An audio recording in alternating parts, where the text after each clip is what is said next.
Astrologer অনন্যাদি YouTube চ্যানেলে আপনাদের সবাইকে স্বাগত। আজকে কি নিয়ে বলবো বলুন তো? আজকে বলবো, দেখবেন কত রকমের রাজযোগ আছে। তাই এই 2026 সালে মহাপুরুষ রাজযোগ, হংস রাজযোগ, মহালক্ষ্মী রাজযোগ, গজকিশোরী রাজযোগ, এই রাজযোগের ফলে কিছু রাশির জীবনে অর্থের বন্যা বইবে। কিরকম? কর্কট রাশি, প্রতিযোগিতামূলক পরীক্ষা ও শিক্ষায় সাফল্য লাভের সুযোগ তৈরি হবে। দীর্ঘদিনের আটকে থাকা টাকা পেয়ে যাবে এবং বাড়ি গাড়ি কিনতে পারবেন। পারিবারিক জীবন সুখ ও শান্তিতে ভরে উঠবে। এবার বলবো কন্যা রাশি, আপনার ইনকাম হঠাৎ করে বেড়ে যাবে। পরিবারের সাথে সম্পর্ক আগে যা ছিল তার চাইতে এখন মধুময় হয়ে উঠবে। কর্মের উন্নতি বাড়বে, যেটা আপনি চাইছিলেন এতদিন।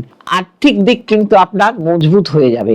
ভাগ্য আপনার সহায়তা করবে, আপনার আয়ের নতুন পথও খুলে যাবে। এইবার বলবো মকর, কর্মক্ষেত্রে ঊর্ধ্বতন ব্যক্তির সহায়তা আপনি পাবেন।